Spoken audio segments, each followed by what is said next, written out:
Hey, Julian. Hello. I even put on my fancy camera. Oh, it looks great.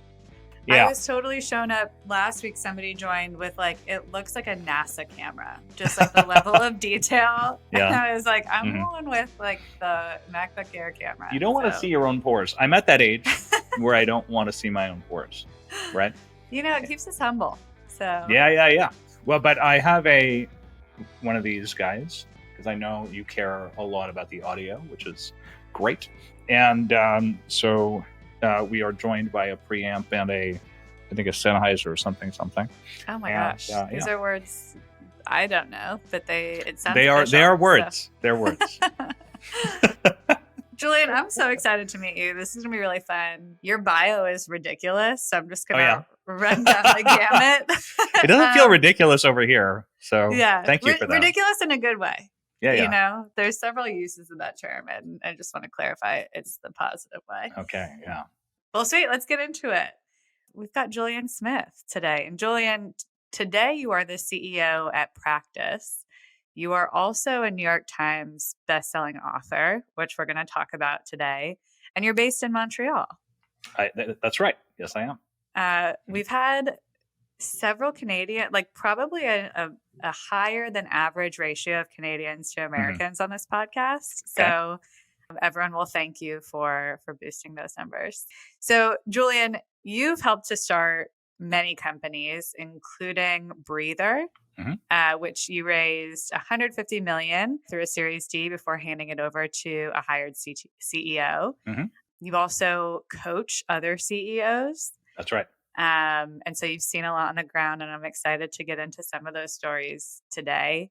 Those founders have been folks who have been funded by the world's best venture firms. So again, I imagine those stories are very fun. But today you're at Practice, and Practice is a client management software for professional coaching. Yeah. We also manage all kinds of different solopreneurs. So photographers, doulas, small business owners, businesses of one. Yes. We started with coaches. That's true. Your marketing site, I feel like, is a masterclass in a marketing site homepage. So I'm going to add that to your bio as well. What did I miss? Where do we need to fill in? That's good. I will say that the context comes from, I was watching a panel on outsider artists yesterday. What's that? Outsider means over there. It means didn't get a master's degree in fine arts, probably. So that's what it means to them. Here, outsider means in tech. I consider all freelancers, and I really started in a freelancer type of world. In tech, what it means is didn't grow up in go to Stanford, doesn't have an engineering degree, lots of different kind of things like that. I'm definitely the outsider of outsiders, and so I started my father was a career coach, and so I grew up in that space. And freelancing was how my father made a living, sort of, right? On a contract by contract basis. And so I was very close to the coaching world very early.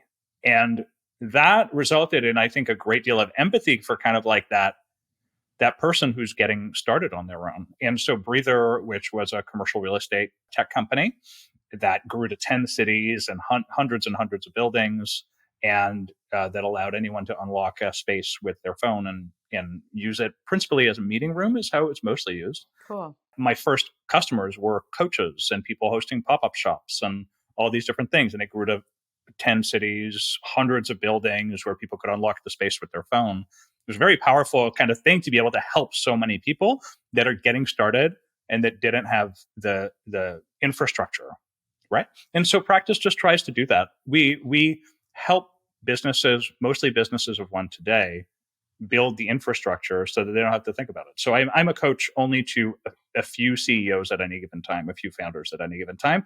And I do it for a maximum of 5 clients. And so it kind of puts my freelancing business on autopilot, which is great, right? And so if people don't know how to do it, I'm really fascinated by the person who's just getting started, who's starting a dog training business, or who's mowing lawns for a living or something, and being able to serve them at the closest possible place to where they just had the idea. I love that. And it's when you're in that phase, you're learning something new, you're starting something new, and to also pick up a new software to help you manage that business is often a huge lift for folks who are in that space. And so I think that speaks a lot to just the UX, right? Yeah, it takes a lot of work, to make things simple precisely for that reason.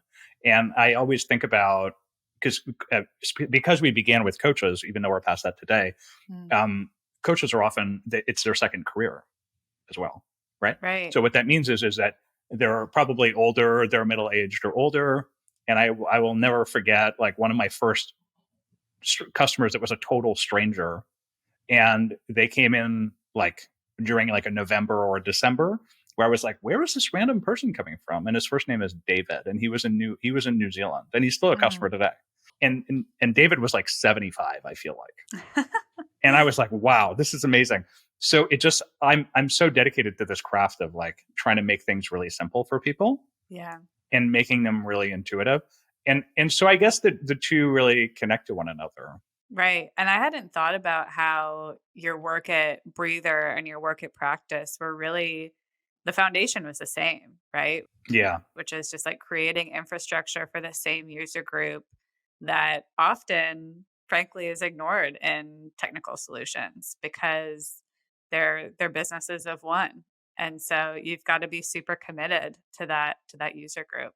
That's totally right. So last year, I hired my first ever executive coach. Okay. And she totally changed the way that I thought about leading and managing and my own professional development. Mm-hmm. It was incredible. And now I recommend it to everybody that I talk to. But I think, especially for CEOs, there's a lot of pressure to just already know. I totally agree. Right? To like be born knowing how to CEO, which is ridiculous. Yeah. Yeah. And so I'd love to hear your take. When is it time for a CEO to pursue an executive coach? I had an executive coach before I was ever a CEO. And my executive coach helped me transition. I wrote a book, Flinch, in 2011, which remains popular today. I'm really fortunate to be able to say that. And actually that I'm just seeing the first printed edition, because it was Kindle for a really long time. Wow. I'm seeing the first print edition today. So I'm very excited. My gosh, congratulations. Yeah, I'm going there like, yeah, thank you. It's going to be great. And so I wrote that book, and I remember feeling like I had more in me that I could get out. And at the time I had met an executive coach in like a Silicon Valley type of environment. I was like, oh, and I knew what that was. And this was 2010, 2011 or something. Mm-hmm. And I was like, I know what this is. And that was, I must have been 30 or something at that time. And so I did this early, and I had the means to do it because I'd had some successful tech businesses early.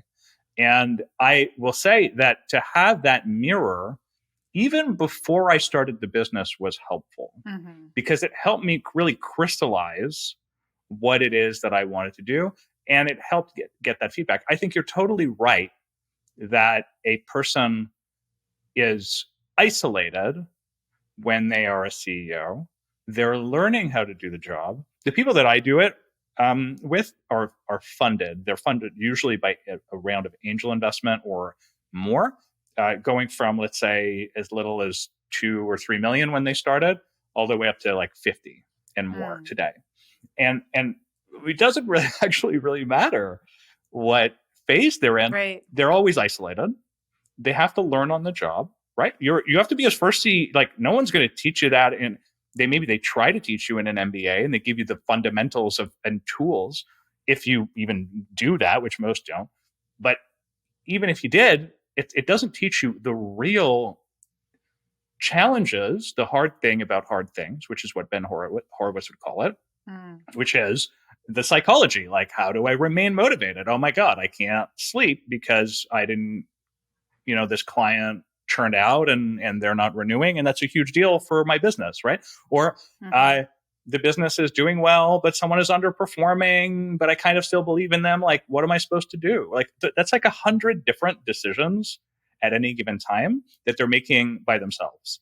And so it's actually remarkable. There's a few people that I know that have been CEOs and exec coaches either at the same time or subsequent to one another.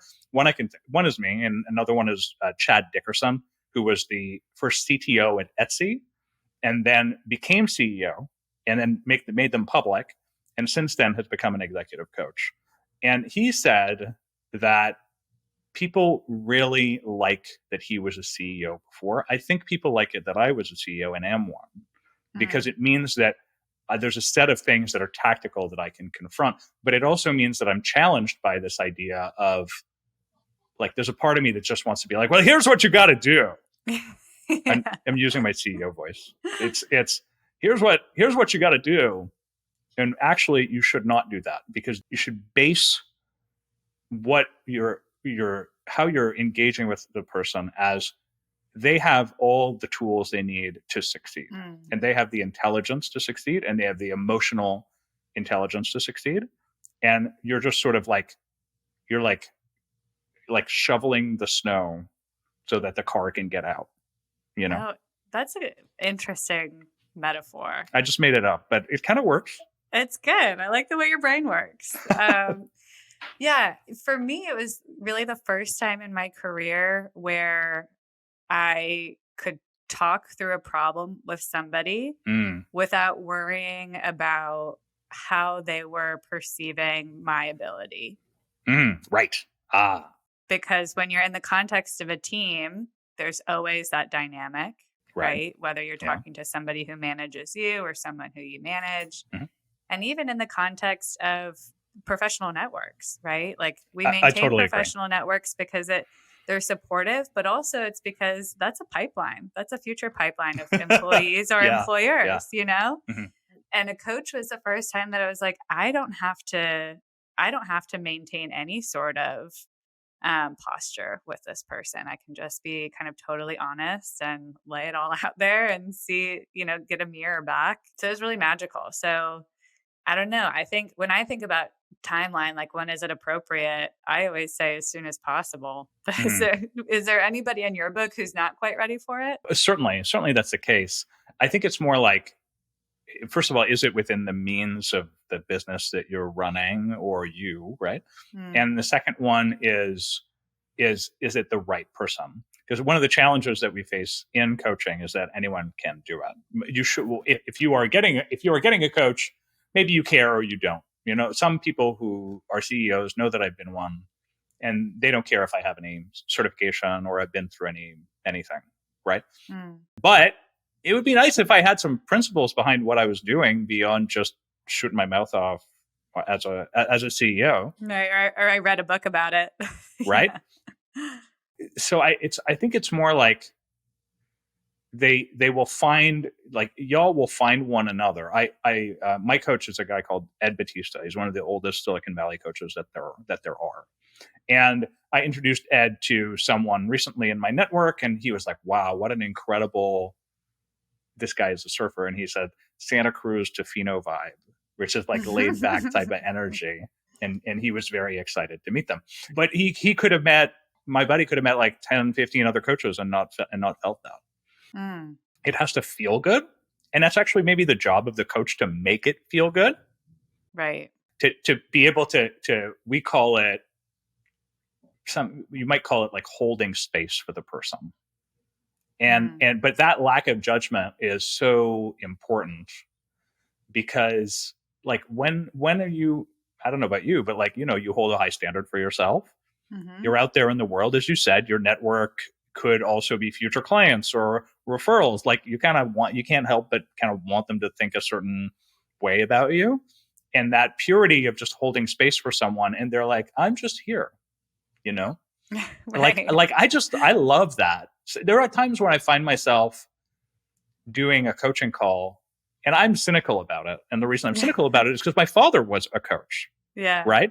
And I'm like, this is bullshit. It's like a part of me, but I also do the work, and I also kind of went through the cert to a degree and these other things. And there's times where I'm on a call and I'm like, wow, this is really powerful. And it's not me. I'm just using like a coaching tool that I learned. Right.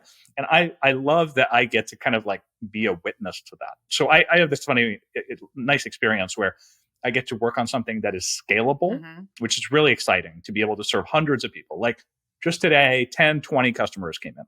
Isn't that great? Right? That's Like, awesome. that's really exciting. Yeah. And at the same time, I get to serve someone in a really deep way. 100% of my time during that hour is dedicated to them.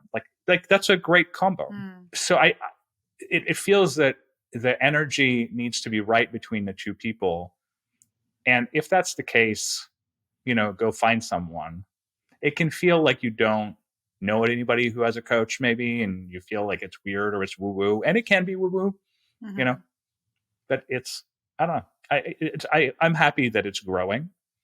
And when I had a coach in 2011, when I started, not many people did. And now there's this explosion in Silicon Valley of tech coaches. It's like a known thing. And so I like that. And I think that it should grow further. Agreed. Co-sign on that. It's kind of like therapy, where when you're approaching your session, you're like, well, I don't really have anything to talk about. Do I really need a coach? I always tell folks, like, you will have something to talk about. If it's a good coach, like you will have something to talk about.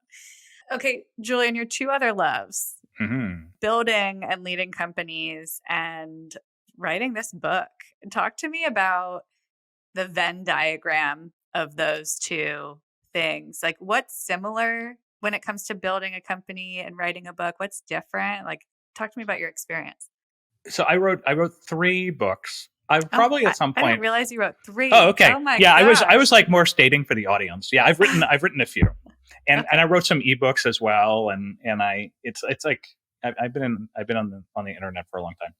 And what you have is, if you have the privilege of someone reading your work, which is nice. I actually just joined Substack recently because I had an old blog from a very long time ago, and Substack has this weird network effect where you're just joining, and then all of a sudden people follow you, and you're like, who the hell are you, and where did you come from? But they just follow you. Isn't that great? Okay, awesome. Okay, so there is this ability to influence people at a distance, and I believed at that time that my ability to influence people at a distance, like, that's what I liked. And that I didn't like the idea of influencing people directly. I felt that I was good on stage because when you write books and people read them, they invite you to do talks, right? So that was like a part of what I did. But then I discovered I had the right idea, which was the idea for Breather, that did take off, and it really did take on a life of its own. And then I was forced to be directly influential.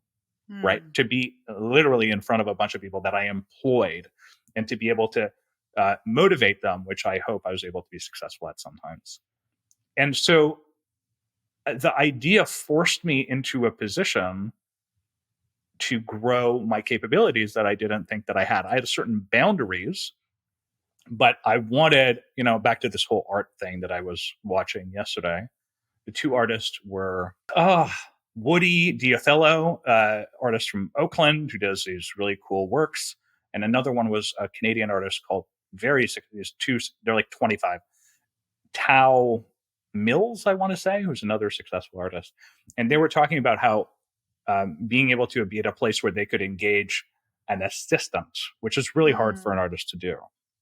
Right. And I never really understood, you look at successful artists and that they have assistants, and you're like, what the hell? Like, how does that work?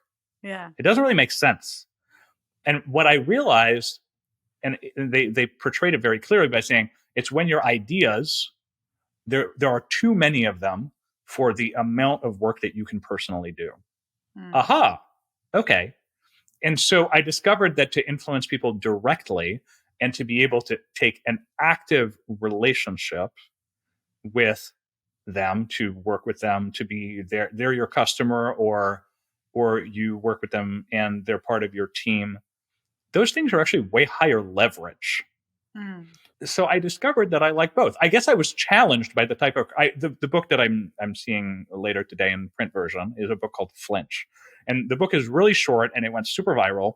And the challenge of the book, it's super short, is you have a set of things you want to do. Why don't you do them? All right. It's like kind of a powerful idea, and it hit a lot of people, and it was spread really widely. It was one of the only books on Amazon that was perpetually free because a mentor of mine, Seth Godin, who edited it, I think talked to like Jeff Bezos or something. This was a long time ago. This was like 10, Art 12 is years free, ago. is what Yeah. Seth says. And the idea was the art should be free, right? So I was challenged and I was like, well, fuck, I just wrote a book about challenging myself and I don't know really how to run a business. And I was scared and I was, someone at the time, I remember sending an email to my buddy, Greg Eisenberg, being like, I don't know how to raise $200K. Like, I don't know how to do that. Like, I don't have any friends with money. I always loved this idea of this thing called a friends and family round. Like, right. Friends and family round that, like, where are these friends My that friends people have? they won't bring a bottle of wine to dinner. They're not going to give Yes, me they do. $100,000. They could listen to this. Don't say that. They would bring a wine to dinner, but it's the idea that it would be easy to raise a friends and family round. Like, first of all, this was in 2012 that I was feeling this. In 2023, they would call that privileged. Right. And we have the words then. Right. Yeah. I remember feeling very threatened, but I had just written a book saying, why don't you do things that you say you want to do? So I was forced to confront it because I had just written that book and people were be like, wow, this helped me. And I was like, well, I should help myself. There was this need to call myself out and to turn into the person that I guess I became. It sounds, as you were kind of talking about that experience, it sounds like less of a Venn diagram, like here's two very separate things, and more like those experiences are kind of inextricable from each other because one led to another, and it's almost like cyclical in a way, it sounds. Matt Mokary, who's a famous sort of Silicon Valley CEO coach, wrote a book called The Great CEO Within. Was like a Google Doc for a while that people spread around. And then eventually it became a book. And in that book, he calls the space is called the zone of genius. And I challenge my clients and I try to find when I'm like, interviewing someone or something about like what their zone of genius is. I think ultimately there's just lots of different ways in which I've been able to take ideas that are maybe somewhat complicated and translate them into something that people believe in. Like that's like a skill, I guess, that I didn't really realize that I had, but that I've done enough times that I have been able to prove to myself that it's not a fluke. And so if that's the zone of genius, and it's not to say I'm a genius, but more like, where am I best? That's the real question. Where am I best? And if that's the case, then you should apply it in the highest leverage places where you can, right? Not like limit yourself. And so I think that was a part of it. Writing is very effective. You can leverage writing. And I was reading a book by Robert Chambers recently. It came out in 1895. A funny situation where he published like 50 sci-fi books, but he's only remembered for one. And so like he's dead now, so he doesn't care, right? But like thinking back on that career, and it's just like he wrote 50 sci-fi stories and only one of them is like still in print practically. That's a crazy idea that you might do all this work and that only one thing might matter. I think that's kind of the challenge we all face. I mean, not to get too meta here, but it's, when we think about our careers and what's right and where we should move next, it's inevitably we think about that, what people will think when we're gone, which is so silly because what does it matter? Yeah. How did you know that it was the right time for you to go the direction you went? Right. It's intrinsic, I think. I look at decision-making frameworks and, everybody, you scan Medium and it's like, here's how to make this major decision in your life. And it's like, well, it just comes down to your gut. Julian, building companies is very difficult and it is not for everybody. I think often folks think if you're an idea person, you're just waiting for the right idea to strike and then anybody could build a company. But while it's true that anybody could, it's not true that everybody delights in it. And I think if you do it more than once, you probably delight in it. So I'd love to hear your take on what are the best parts? What do you enjoy about that process? Yeah, that's a good question. Most of my friends who have been successful at raising a bunch of money, scaling a thing. A friend of mine that comes to mind at the moment is Michael Karn, who started Skillshare, right? Okay. Yeah. Skillshare of YouTube fame. Why YouTube? Because they sponsor every YouTube video. And so he was like, why are you doing this again? Because you're doing it and it's quite difficult and it's so much stress and like all these things. It would have been very easy to keep writing books, for example, versus like figuring out how to raise money and hire people, which I'd never really done, and all these other challenges.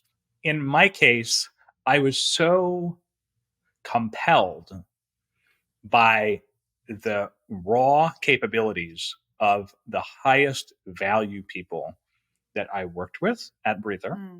I was like, what happens when you hire I think at the height of it, there were like 250 something employees, like a good number. It's not like it's not Netflix, but it's getting up there. So what happens is you're like, oh my God, like some of these people are so unbelievably talented.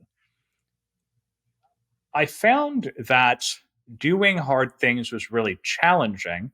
It's more challenging and more rewarding than writing a book, which often you feel like you're writing kind of the same stuff again and again. And that the level of complexity, it is challenging, by the way, to distill complex ideas into simple principles and then write about them in a compelling way. Like that's a hard thing too.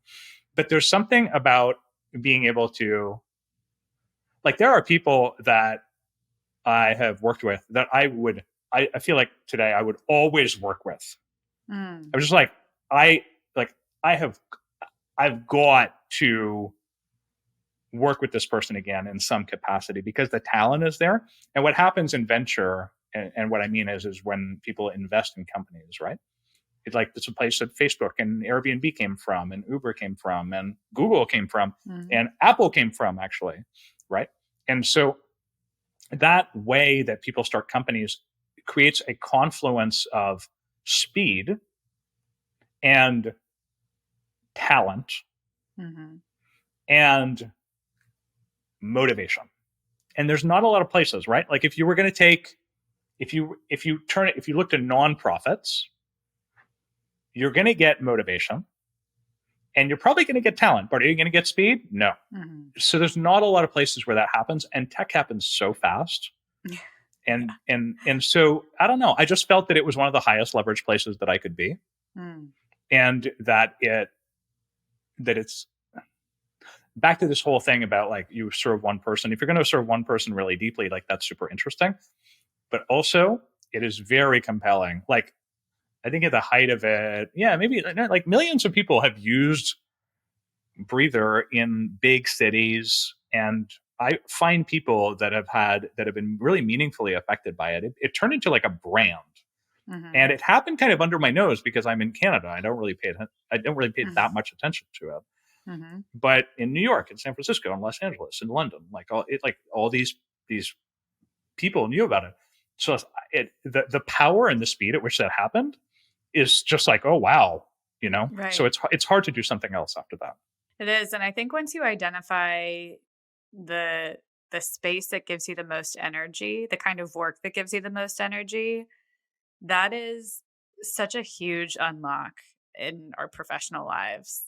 I mean, jobs are wrought with a lot of conflict, and it's hard for most people, I would say, professionally, to allow themselves to think about like, well, what do I actually want, and what brings me energy? What do I enjoy working on? Just because of our relationship with work, I find it really inspiring that the reason you keep building is because that's just the space where you feel the most energy, and it sounds like where you do your best work. So from all of the people that you've spoken to on podcast and off, what is the theme of those that have made it work? Like what was, for me, I would just say like work ethic is just like so important, just sticking. But when you talk to so many people, like what do you get? What is the principle? What are the principles that you get out of that? I honestly think there's just one very clear through line among all founders or folks Hmm. who build things, which is they're there to build, they're not Hmm. there to accomplish. Got it. And you think about folks who throw in the towel or who do it once and are like, that was not for me. It's because they were surprised by this environment where you thought it was going to be a series of win after win after win, and you'd be able to celebrate those wins. And of course, you expect losses too, but the reality of founding a company and building something is you kind of barely notice the wins because you're always thinking about the next thing. You are on the treadmill. Yeah. You're not going for a run from point A to point B, right? Mm. And you have to like being on the treadmill. And if you don't, you're not going to come back and do it again. Yeah.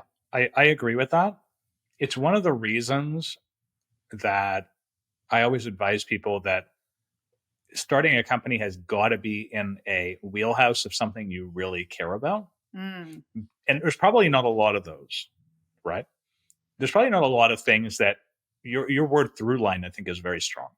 That the number of through lines in your life, what are there, like 5, maybe, right? Yeah. Like I can think of only a few things that I was excited about at the age of 10 that I'm still excited about 25 years later, right?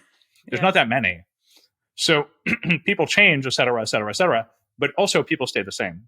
Mm-hmm. And so you've got to find places where you do that. There are other people, like people that come out of Y Combinator.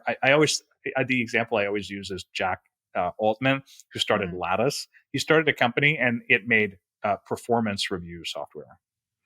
And so I was like, I think he talked about it pretty openly. He was like, I did not start excited about performance review software. Right? Yeah. But, he ultimately became excited about it. So there are people like that. Right. And I think lots of freelancers, lots of businesses have won. They're just like, well, I don't fit into this space, and here are the things that I can't do. And I can't, this is just like, because my first books were really like directed at freelancers, right? Trust Agents was directed at freelancers, where it was like, here's how to build an audience online, and here's why that's good. And it was a lot of people that just did not fit inside the box that they had been presented with, and they're just like, no, and they resisted it, and they had to go out and they had to make their way. Yeah.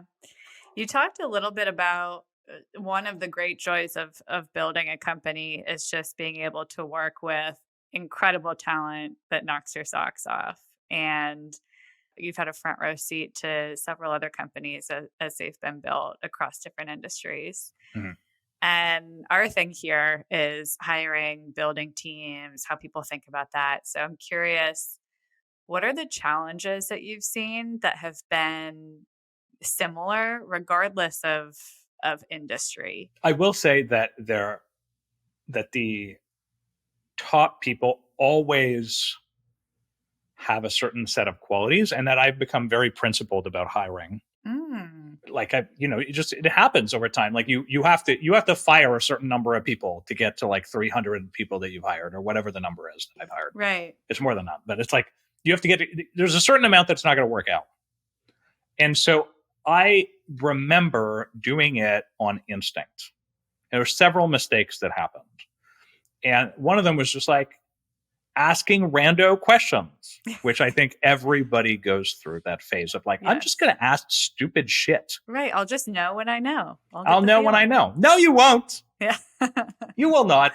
And so it's a question of, I'm going to ask random questions and I'll know when I know. Do not do that for a lot of reasons. Second, one of the biggest mistakes is people do not source enough people. It's so common. Here are the people that I know. I know like 3 people. I'm going to get 3 candidates. I'm going to hire among them. No! Talk to like 20. One of the best, most highest performing clients that I have. Yeah. Is he was like, I want to. Was it a CFO? No. Maybe a head of finance. Maybe something like that, like a VP finance. And they interviewed, not even the process of interviewing for candidates, but what we would call informational interviewing, right? Going to discover, so you could learn about the industry and what a good person is like. They interviewed 25 VP of finances, just talking to them. And this person is very high performing, by the way. And what happens is they just go the distance. Like, for example, right now, like we have a bunch of reviews on a website, G2. Okay. Lots of people know what this website, they review software on it. It's like, you can try like a little bit and get some reviews, but you're going to get like 5. But like our objective internally is we're going to get to 100, which is a lot. And it's very difficult to do because people have to go through this very onerous like process to be able to put a review in, to authenticate themselves, because they have to be real people and all these other things. So like, are you going to be the type of person who's going to get 5, or are you going to be the person that's going to get 100? And really, to be a top 1% or top 10% entrepreneur or a CEO or whatever, you got to be the person who's going to talk to the 25 VP of finances before you even interview anyone. And that is really challenging. You don't always just need to do that with legwork. Sometimes you can hire a recruiter. But I always, whenever I have an executive now, that's one of the biggest things that I say to people is like, never hire an executive on your own.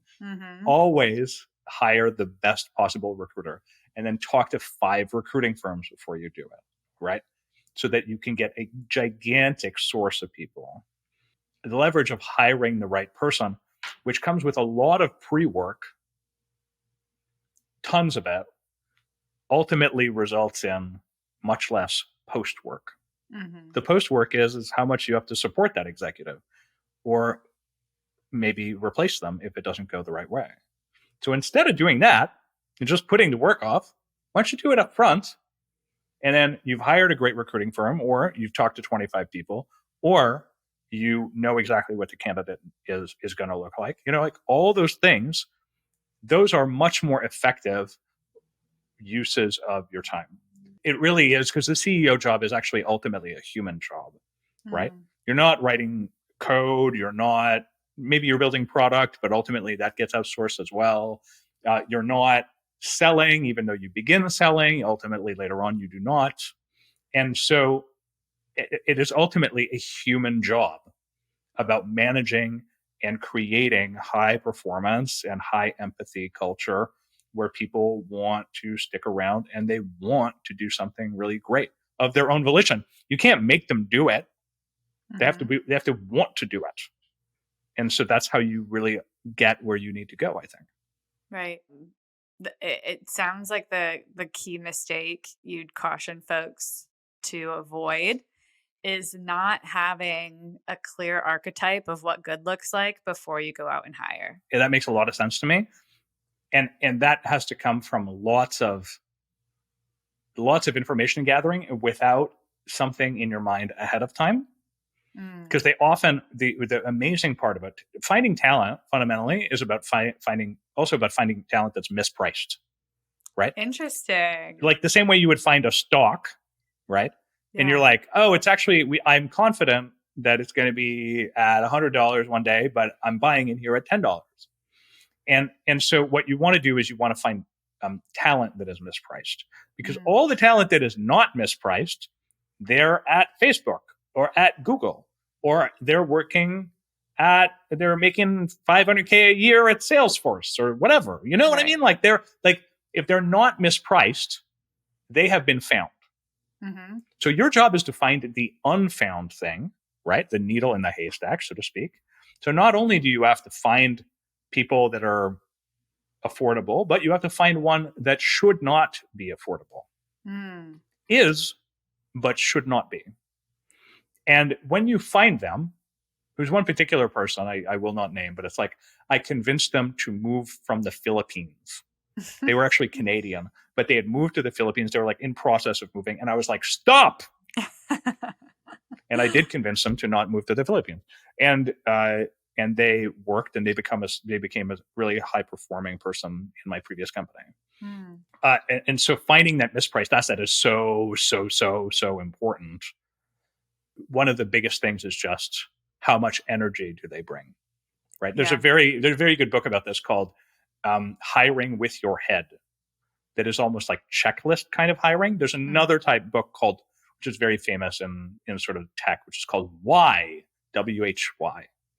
Why? Oh, excuse me. No, that's wrong. It's called Who. It's called Who, not Why. Just one letter off. Yeah. I was almost there. And so this book is about processes of hiring and things like that. But Hire with Your Head is the one that I really draw from. It's written by recruiters. And the thing they really talk about is if you do not have energy, you have a dud. That's it. If you don't feel it. And it's especially true when you run a remote company, which I do today. If you don't feel the energy through the Zoom call, right? Like today, Faith, right this moment, maybe not in minute one, but by now you feel my energy through the call. Right. Right? And if you do not feel the energy through the call, there is none. What a good litmus test, right? Because I think you mentioned at one point during this call, part of the challenge, one of the many challenges of leading people is like, who's underperforming, but we still believe in them. How do we gauge that? And energy is such a critical line on that rubric that I think we often overlook, particularly in remote companies. So, I mean, how can you know, right? Right. You have no idea. It's like I could have another laptop here. I'm going to my other job on the side after this one. So it's like remote hiring is crazy. Yeah. But I really like the thing that I really do like about it is I like the idea that I can hire someone from anywhere. Finding quote unquote mispriced talent is really about finding undiscovered gems that haven't been given a shot yet. And back to this whole thing of this independent spirit, Breather serving freelancers, Practice serving businesses of one, right? Like, I feel the same way about my teammates. I want to give them their shot. I want to give them their ability to do the best work of their lives, right? I want to give them that space. And so I try really hard to find people like them. It's hard work. And good on you for believing in recruiters for that role. I think it took me a long time to be like, I can trust somebody else with this, especially when it's something you care so much about and you truly believe like, no, I know better than anybody who's best for my team. Taking that leap to. I think having a recruiter is really just about seeing more people. First of all, it's very clear to me now that like you should never, ever, ever just have 3 people that you interview. But the first time that you're a CEO and you hire a person, right? Like this artist that we spoke about that just hired their first assistant, they maybe thought, oh, I can interview 3 people. But that's actually like if you are a CEO and you've done it enough, you actually know that that's just straight up wrong and bad. By definition, just the more conversations you have, the more you get an understanding of what good is. Because when you talk to 3 people, you're like, that's the best person. This is the top of the 3. Right. It's a false choice. Right. And so what you really want is you want the top of the 10, and actually the 10 were sourced and handed to you after you had 3 hours of conversation with people. In my case, it of course, at this stage, it is easier. It's not easy when you don't have a network, but it was like, I went to Andreessen Horowitz, which is, I was not able to have invest in my last company, but I was this time. It's like considered one of the best Silicon Valley kind of venture investors that exist. And I'm like, they have a recruiting arm. Okay, so great. Like, I need to meet a recruiting firm. They're like, great. Here are the 5 that we think that you should talk to. Amazing. Focused on A, B, C, D, E. And then I had my own that I had known. And I spoke to entrepreneurs. So I had like 8 recruiting firms or something. Now it's like, talk to each of them. And once again, you're interviewing them. What matters? Lots of different things. But once again, energy, like we just said, right? So the person that ultimately got the deal and that hired a great candidate that has been in the business, I want to say for 8 months today now, that person calls me. They're like, hi, I'm at like my daughter's wedding. Not like that, but like something like that. But I just need to get on the phone with you right now. I just want to let you know, I want this. We're going to work hard. Right. And they're quite tightly connected in like early roles and things like that. So now you're like, okay, great. And now they, with the high energy, are going to go out and find other high energy people. Yeah. Right. So it multiplies, right? It's like a force multiplier on itself, or it degrades. And you just have to ensure that you get the force multipliers and stuff. And, like attracts like. And so if you continuously add to your network or team, folks who are, the standard for what you want your team to ultimately look like, that's, like you said, a force multiplier. So, Julian, this has been such a fun conversation. I feel like I learned so much, and there are so many one-liners. I can see how your books took off, because so many one-liners that I'm like, we need to put that on a t-shirt. TikTok. Yeah, for sure. So if folks want to get in touch with you, learn more about you, learn more about Practice, where should we send them? Yeah, you can go to practice.do. We serve all kinds of solopreneurs. Check us out. We do cool stuff, and we work hard, actually. So says G2 and Capterra and all the other sites. And we do, because we care a lot. I have been working on a lot of stuff on the internet over a long period of time. The book Flinch, which has been out for a long time and people read a lot, is coming out in print edition, and you can look it up. We think it should be probably pre-orderable on Amazon for the first time ever in print form in the next week or couple weeks, which will be very exciting. Awesome. And just out there, reach out, Twitter, Substack, whatever. Let's chat. It'll be great. I'm going to follow. I'll recommend your Substack on my Substack, and we'll get this. Get this referral engine running. Thanks for listening to the Frontier Podcast, powered by Gun.io. We drop 2 episodes per week, so if you like this episode, be sure to subscribe on your platform of choice and come hang out with us again next week, and bring all your internet friends. If you have questions or recommendations, just shoot us a Twitter DM at The Frontier Pod, and we'll see you next week.